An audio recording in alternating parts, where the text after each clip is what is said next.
and this talk show's on the go, and of course I'm on the go. I'm always on the go, and I'm waiting for my guest. And while I'm waiting, I just want to say that my heart goes out to the family of Kobe Bryant. My director here, Wes Fuqua, and I found out together that he had passed with this terrible helicopter accident, and our heart as mothers go out to Vanessa with the children and all that. When you find someone like Kobe Bryant, it's a once in a lifetime thing. And so I'm not a native Los Angelino, but I have a gentleman that's coming on today that was born and raised here, knows everything about sports. And that's the biggest joke, is that Sunda doesn't know anything about sports. But that's how I met Kobe Bryant and his wife. And I didn't recognize the fact that he was a basketball player. He was just very nice and very kind. She was drop dead gorgeous. Oh my God, she was so beautiful. And that's how I met him, at a show at the Laugh Factory called Chocolate Sundays. And then my cousin came in from Jersey and said, "Do you know who that is?" And she's like, "Why do you think they're making basketball references?" And I was like, "Oh, I didn't know." So back to this talk show on the go. We are back. And if you're just tuning in, I just got a terrible call from my hairdresser, and we were talking about the wonderful, talented, the one and only Kobe Bryant, and how his loss is going to affect the basketball world. Well, rest in peace, Kobe Bryant. Terrible news. Not only affect the basketball world, but it has affected the whole world.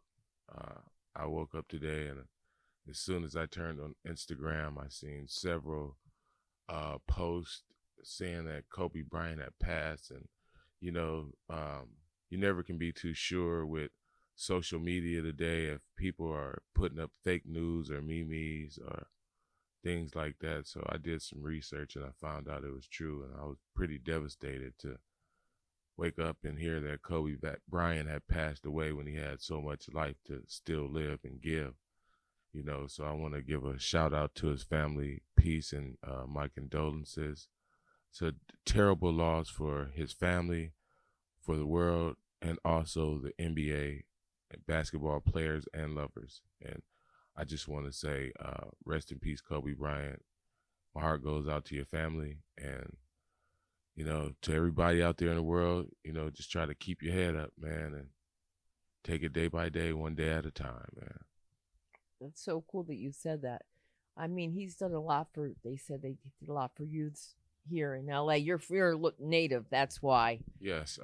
So I know you know everything. Kobe Bryant is LA's superhero. So, I'm sure that it has devastated a lot of people and came as a shock to a lot of people also.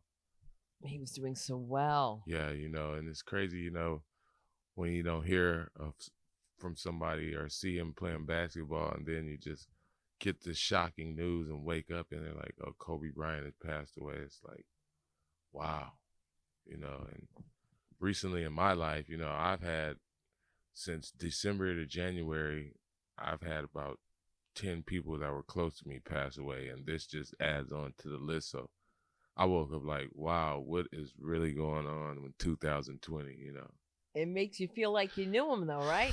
Yeah, it's like, wow, it's a lot, Why I love having you on this show, despite everything that we have gone through, is that you really know LA. When I was looking at a documentary, and it was about one of the Crips, the original Crip, and I told you his name, and you have his obituary. Yeah, You have Tookie Williams. What's his name? Tookie? Yes, Tookie. Yeah. I was so taken by your historical memories of LA. I actually was lucky enough to go to his funeral and see the outcome and the history behind everything. And a lot of people spoke at his funeral, and a lot of people don't understand, but everything is cultural and environmental, and if you're not in that environment or in that culture, then it's foreign to you, so you really don't know how to digest it or understand it, but yeah, he was the leader of the Crips, as they say, and They pretty much gave him the death sentence, and I don't think he deserved the death sentence. I Right. think, you know, um, you know, he was in jail. He was doing his jail time. He made a lot of um, achievements while he was behind bars. He came out with that book. I believe he won like nope, Pulitzer Prize or something. yeah, a prize for writing a book. He even being behind the walls, he still kept his mind tuned in and did some amazing things. Shouts out to his family. And yeah, I mean, nobody's understood. Everybody's misunderstood. So you have to take out a little time to learn and know and do your research and understand. You can't just go on with a negative outlook if you don't know what's going on in that environment or in that culture or in that time. Especially with the kids when they say, well, where's the mother when they got involved in these gangs? It's usually a single parent household. Mother's trying to work. Things happen and becomes a family. But you could break that down better than I. Yeah, when you grow up in a low income environment, in an urban environment, it's a lot of things that affect the household. It could be drugs. It could be that you're dealing with a single parent environment where either the mother's not home or the father's not in the home or they're in jail or they've been addicted to some substance abuse to where they don't have the time, they're not there, the kids are growing up and kids are like video recorders. Everything they see and everything they hear, they internalize. So when you ask yourself why this, why that, most of the time it comes from parenting, the household, the environment, culture, things around them that shape them like that. And when you grow up in a single family household and your parents are on drugs and you don't have any food to eat and you're taking care of yourself, clothing yourself, the streets become your family. And as a lot of people know, you can have family and they're still not family. So people tend to migrate to the streets where they feel loved and feel that family feeling and got somebody to watch their back and look out for them. And you learn it's a lot of people that become successful from that environment and make it out, and then it's a lot of people that just get stuck and content and comfortable with that environment and they don't know anything else and they don't have the will to try to do anything different. And this, what could help change that? What do you think could help change that, Will, when you have people that were losing like Michael Jackson, Prince, Kobe, Whitney? Who are they looking up to now? And now you're a rap artist also. You see what they're singing about. Yeah, well, they're pretty much singing about their culture and their environment and what they're going through. Their struggles. It's like any other writer or any other poet. The only thing that you're gonna be able to put down on paper and make a song about is what you see and what you know about. It's not too many people that are rapping and singing about things that they haven't been involved in or a part of or a victim to. They're telling their stories, they're telling their life, they're telling what they know. You have some people that rap about fantasy stuff, but the majority of people that are writing and doing things, they're talking about their life or things they've seen or they heard or they've experienced. Do you think that sometimes it could be a very young exposure? I mean, like for the kids, do you think that now? I feel that everything's coming at these kids too young. I understand they have to have the sex talks with them in third grade, but like, when does it leave time for a kid to be a kid? Well, due to technology and social media, Yes. kids, it's going to be hard for a kid to be a kid because here's the thing. Is there Once a child, when I was going to school, it wasn't a kid in my classroom that had a a phone in kindergarten. It's kids that have phones in kindergarten now.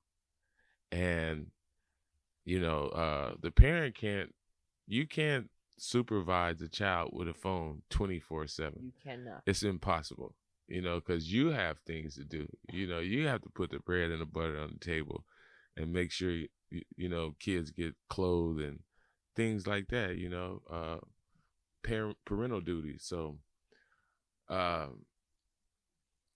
due to technology and nobody wants to feel left out. So as soon as a child sees another child with a phone, they're going to ask their mom, can I get a phone? And, people are natural followers. So now you have every child in the kindergarten class with a phone. Kindergarten class with a phone. And now you got a kid that has stumbled up on Pornhub or, some things he's not supposed to be watching. And, he's interested. He's trying to figure out what's going on. Right. So he asks his buddy, and now his buddy is looking at it, And, I mean, it's just no control and it's no regulations or control over the internet. So, you really believe it starts there, don't you? You told me that before. We've had this conversation. Yeah, because I mean, you have some homes that children grow up in where it's just buck wild, where it's no holds bars and anything goes. And then you have some homes where parents are strict and, they're on you like a hawk. And, anytime you get to rebel, you're going to rebel, and that's pretty much what happens. And like I said, nobody wants to feel left out. So, you might have a friend say, hey, man, did you see that fight on Instagram? You're like, no. So what do? You turn on your Instagram and look at the fight. Well, that goes the same thing for the children. Everybody is curious. Everybody wants to see. They've made the medium for everybody to look at, to see. So they can all see. I mean, you get engulfed in it. I've found myself turning on Instagram and scrolling up my timeline, and it's 1:30, and next thing I know, it's 2:30, and I've been on there for an hour, and I'm like, dang, I got to get off this, Wow, as an adult. Yeah, as an adult. So you can imagine the mind of a kid. Challenges. It's like my child. I wake up, look to my right, she's scrolling up her timeline. I'm like, hey, did you wash your face? Did you brush your teeth? What are you doing? I'm playing on Instagram. Why don't you put that down and go wash your face and brush your teeth, make you some breakfast, and then go back to that if that's what you're going to do. And she gets upset, of course. She does it, but she doesn't want to do it. But, that's the hold that. It's a hold. Yeah, it's addictive. It's addictive. Yeah. Thank you. Can you compare children on cell phones to crackheads? Is there any kind of, can you? Yes, you can. You really think you can? Is that strong? The stronghold of technology is probably stronger than crack. Wow. Yeah. Because I thought that was strong. Yeah, and the biggest dope dealers are AT&T and Metro PCS and all those other technology companies, pushing the dope because they're pushing the dope. It has turned into a fix. It's a fixation now. I've seen kids actually try to fight their parents when they took their phone away from them. Fight. I've lost my phone before and I felt like a crackhead because it was like I lost your life. Not only my life, but communication. I lost important numbers. The way people depend on technology now is like we're computers and the technology is our software. When I was growing up, I used to remember people's phone number. Right. I used to or try to remember. Have my grandmother's phone number memorized in my head. Right. I used to have my phone number memorized in my head. And now I've submitted and let my phone be my memory now. And I don't see numbers in my head anymore. I see names. Because you're thinking of when I push that And button, it's going to take me right over to. exactly. So if I get in a bad fix or something, or lose my phone like I did, I can't call anybody because all I remember is names. You know, so people depend on technology more So much. now than back then because they've made it to where it's a part of your daily lifestyle. And they're honing in on it as well. They see what you're googling and they see what comes up. Ever notice that things just pop up that you're talking about? And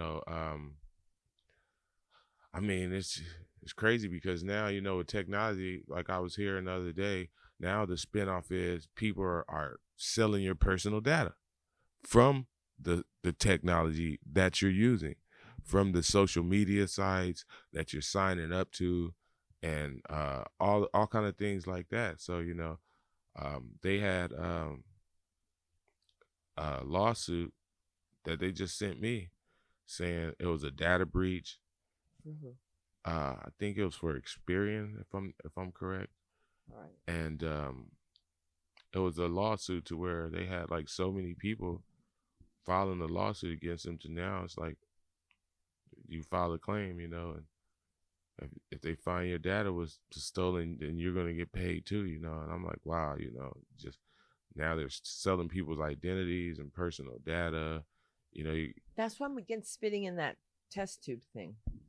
Look, my well, car was well, stolen. They stole it, and I yeah, didn't even spit the in it. way they've designed it now, I mean, in some form, point or fashion, you're going to have to put your DNA. information into that phone.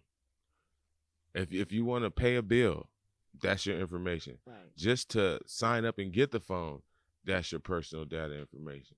And then, like I said, nobody wants to be left out. So if your friend's telling you something about Instagram and you don't have it, guess what? You're going to go download Instagram. Because, yeah. But without all of this, how would we stay connected and communicating? Well, they designed it to where you have to communicate through that. That is a communication device. They designed it to where if it's they designed it to where now it's 3 screens. It's either the TV screen, the computer screen, or your phone. There's no alternative. There's no meeting people. And the TV screen is becoming obsolete because most people are looking at their computer screen all day, or on their phone. Or on their phone all day, and that's something that you carry with you. So most people are looking at their phone all day. I drive down the street and people are crossing the street looking at their phone. I was taught when you cross the street, you look both ways, but you have people looking at. I've actually almost ran somebody over because I'm driving and they just walked in the street, not paying attention, not seeing if the light was green or anything. And if I wasn't paying attention, they would have been ran over. You saved someone's life too. You don't remember this, but you were going to Whole Foods and a girl was crossing the street and almost walked into a car. Exactly. So, technology has people's minds, to where they're so stuck in what's going on in their phones, they're not worried about reality. Because this has become their reality. Because cyberspace, the Matrix has become their reality. And you believe it. And they're stuck in the Matrix. Yes. And it's like anything. After a while, it becomes a good habit or a bad habit. And the more time you spend doing it, you get addicted. Suppose you're doing it for work. You still think you get addicted? Yes. Wow. So it's as serious as video games when they came out in the 70s and kids were not going to school and staying home and playing video games. Most definitely. It's just the dynamics is on another level. On a whole nother level. Yeah, the dynamics are on a whole nother level. Like I said, I've seen kids fight their moms. I've seen kids do, I heard one kid actually killed his mom for taking his phone. So, I mean, like I said, it's a vice that needs some regulation, and definitely needs monitoring if you have kids and you're not a grown up and you don't know how to use it wisely, because it definitely sucks up all your time. Um, right now, I have to go to the optometrist from looking at the screens and trying to read the screen. And now my eyes won't even, I don't know if you call it farsighted or nearsighted, but now when I look Can't at register it. it's like all blurry. So I'm like, wow, what happened to my eyes? But that's from over a period of time staring at that screen and trying to get my eyes acclimated to work for the screen as opposed to the screen working for you. Exactly, you know. So I wear sunglasses. Now I might be wearing glasses or contacts, you know, just from how crazy is that? Using that phone and straining my eyes, you know. And now when I look at it sometimes and I take it from my face, I like see like little stars and stuff, you know. So it's like I said to myself, you know, I'm gonna have to lay off the phone and the screens for a minute, because you know they do affect your sight and your brain, you know. And most people, you know, back in the old school days when we were growing up, we were told to go outside and play and come back in when the street lights are on. You know, now kids are spending most of their hours on the screen. Most kids don't even go outside and play. They're in the house playing video games, talking to somebody in France, and they're on their team. And I like my nephew. I said, hey man, I walked in the house and I said, hey man, what are you doing? He said, I'm playing with my friends. And I looked around and there was nobody in the room. And I was like, okay. And then I said, what friends are you talking about? He's like, oh, my friends on my Xbox phone. I don't know what they call it, but he has like this earpiece on and this microphone hooked to his face. And I mean, he's really in it. And I'm like, you don't want to go get no ice cream or go nowhere? He's like, nah, man, I can't leave, man. We're in the season right now. And if I leave, my team's gonna lose. And I'm looking at him like, oh, really? You know, and I'm asking him, I'm like, so who are your friends? He's like, well, one of my friends are from France, and I'm looking, I'm like, this shit is getting interesting, you know. And boy, man, I mean, like I said, technology has really advanced. I used to play Coleco and Atari. We didn't have any of that, you know. Sega and Nintendo, you know, Duck Hunt. It was you were playing by yourself or with the computer. Now, you know, you can play with people all around the world. They have chat rooms where you don't even have to be playing video games. The kids sit in there and talk about stuff with the other people that's in there. Then you can turn back the video game on and have your own team. So it's like, unless you're playing sports, there's really no need for a child to go outside anymore, because there's so many things they can do between their video game and the internet, you know. So if my advice is, if you have a child that is addicted to social media or technology, you should try to wean them to something that's going to make them a profit or a business, to where it's lucrative when they're spending their time on the internet or social media, because they have things on there to where you can sell your ideas, you can sell your music, you can sell your ads, you can sell your scripts. So you're playing devil's advocate with them to wean them, to help them and get something out of it. Exactly. I mean, all we have is our time. And when it comes down to life, it's about time management and what you do with your time. And if you grow up learning how to waste your time with the hours of the day, then it's not going to get any better when you get older. So if you have a child that's there and they're addicted to technology, of course you need to shift that direction to something that is lucrative and making money, so they get some type of profit out of their time. Because you know, kind of, I mean, as a child, don't get me wrong, once you turn about 10 or 11, it's done. I mean, it's a distraction. Period. And because the kids are not going to be focusing on school. with those devices and technology. It takes a lot. It's hard enough. It was hard enough for me going to school without that stuff. So just think with that involved, you know, A lot of undue stress. Yeah, you know, so I would just say if you got a kid and they like to be on the computer, you need to show them how to make money. So at least they'll be on it and they'll know I'm making money. Well, if they could just recognize the fact that, you know, the company is making money, not you. You should be making money at this. Exactly. If you're going to, you know. I mean, like I said, it just comes to time management and what you do with your time. You know, when I was young, I wasted a lot of time. And I didn't have any social media technology or any internet, any computers when we were growing up. And, you know, I wasted more time hanging out with my friends and doing crazy stuff than anything, you know. Ditching school, not going to school, you know. So I can imagine what kind of stuff kids do today, because now, you know, the internet has turned the world into a global village, and you could be right here and be in Spain, you know. Right. You know, you could sit right here and be in Iran and see and see what's going on in everybody's country, you know. Back when we were growing up, all we was worried about is what was going on our block. You know, now you got people right worried about what's going on around the world, and their life ain't together. You know, and it goes back to time. And when you look up, it's 8 o'clock at night. You know, and if you do that over a period of time, it becomes a bad habit, and then you start to waste time, and life is all about time and what you do with your time, and it goes back to time management.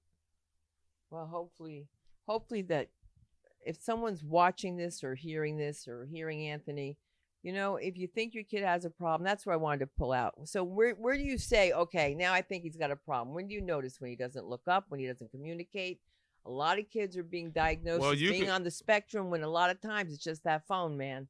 Well, all you have to do is back to time management. What is he doing with his time?